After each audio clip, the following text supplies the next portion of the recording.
कभी किसी ने राधा से पूछा, इतनी तकलीफों के बाद भी मुस्कुराती कैसे हो? राधा ने बस इतना कहा, क्योंकि मैंने ये सीख लिया है, जिंदगी किसी पर भरोसा करके नहीं, अपने दम पर जीनी पड़ती है। कहते हैं ना, जब हालात इंसान को तोड़ देते हैं, तब वही दर्द उसे नया इंसान बना देता है। ये कहानी उसी राधा की है, जिसे सबने कमजोर कहा, जिसे सबने रोका, पर उसने अपनी किस्मत खुद लिखी। आज उसकी कहानी लाखों दिलों में आग लगा रही है। अपने दम पर जीना सीखो। झारखंड के एक छोटे से गांव में रहती थी राधा। मिट्टी के घर, कच्ची सड़कें और हर तरफ लोगों के सपने जो शहर के सपनों में खो जाते थे। राधा की आंखों में भी सपना था, पढ़ाई का, अपने पैरों पर खड़े होने का। पर किस्मत ने जैसे उसके रास्ते में हर कदम पर दीवारें खड़ी कर दी थीं।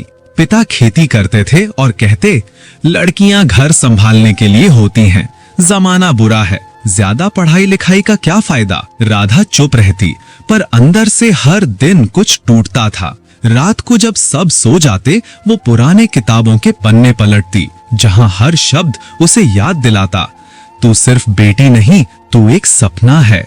राधा का सपना था शिक्षिका बनने का, पर घर की हालत इतनी खराब थी कि स्कूल छोड़ना पड़ा। वो खेतों में माँ के साथ काम करती, कभी दूसरों के घरों में बर्तन धोती, और जब भी थक जाती खुद से कहती, थक मत राधा, अभी मंजिल बहुत दूर है। एक दिन गांव में एक सरकारी अफसर आया। उसने कहा कि लड़कियों के लिए स्वयं सहायता समूह शुरू हुआ है। राधा का दिल धड़क उठा, शायद यही मौका था कुछ बदलने का। पर जब उसने नाम लिखाने की कोशिश की, गांव के लोग हंस पड़े। अरे, ये खेत की लड़की क्या करेगी ग्रुप में, ये तो ठीक से बोल भी नहीं पाती। राधा की आंखों में आंसू थे, पर उसने सिर झुकाने के बजाय आसमान की तरफ देखा और बोली, देख लेना, एक दिन मैं ही सिखाऊंगी सबको कैसे जीना है अपने दम पर। राधा ने अपने टूटे हुए सपनों को फिर से जोड़ने का फैसला किया। रात में वो अखबार पढ़ने की कोशिश करती, दिन में सिलाई सीखने लगी। धीरे धीरे उसने गांव की औरतों को भी सिखाना शुरू किया। कपड़े सिलने से जो पैसे मिलते, उनसे वो फिर से स्कूल जाने लगी। हर दिन, हर कदम एक जंग थी। कभी समाज की बातें, कभी गरीबी की मार, पर राधा ने कभी हार नहीं मानी। कई बार उसने खुद से कहा, शिकायत करने से अच्छा है कोशिश करना। एक रात तूफान आया, राधा का घर गिर गया, सब कुछ मिट्टी में मिल गया, किताबें, सिलाई मशीन और उसकी मेहनत। वो मिट्टी में बैठी थी, आंखों से आंसू बह रहे थे। मां ने कहा, अब क्या करेगी बेटी? राधा ने मिट्टी को हाथ में लेकर कहा, मां, यही मिट्टी मेरा भगवान है, मैं इसी से फिर खड़ी हो जाऊंगी। उसने एक एक ईंट उठाई, खुद घर बनाया।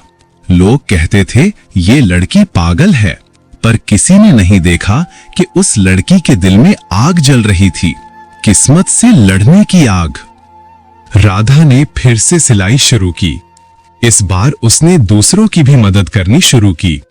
धीरे धीरे उसका नाम फैलने लगा। पास के शहर से लोग उसके बनाए कपड़े खरीदने आने लगे। एक दिन उसे महिला उद्यमी पुरस्कार मिला। स्टेज पर जब उसने ट्रॉफी ली, तो भीड़ में वही लोग बैठे थे जो कभी कहते थे, ये लड़की कुछ नहीं कर सकती।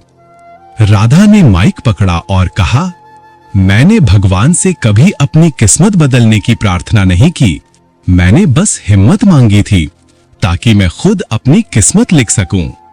पूरा हॉल तालियों से गूंज उठा। किसी की आंखों में आंसू थे, किसी के दिल में नई उम्मीद। आज राधा अपने गांव में राधा महिला केंद्र चलाती है, जहां वो औरतों को सिलाई, पढ़ाई और आत्मनिर्भरता सिखाती है। वो कहती है, मर्द बनकर नहीं, इंसान बनकर जीना सीखो। औरत कमजोर नहीं होती, वो मिट्टी है जिससे पूरी दुनिया की ताकत बनती है। राधा अब हर उस लड़की का नाम है जो अपने हालात से नहीं डरती, जो टूटकर खुद को जोड़ लेती है, जो खुद अपनी किस्मत बनाती है।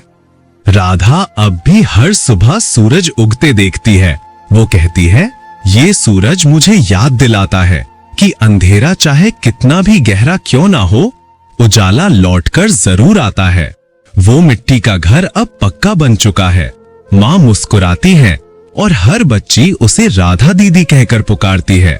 राधा मुस्कुराती है और धीरे से कहती है, अब मुझे किसी किस्मत से डर नहीं लगता, क्योंकि मैंने अपने दम पर जीना सीख लिया है। अगर राधा की ये कहानी आपके दिल को छू गई हो, हाँ, तो याद रखो, जिंदगी किसी की दया से नहीं, अपने दम पर बदलती है।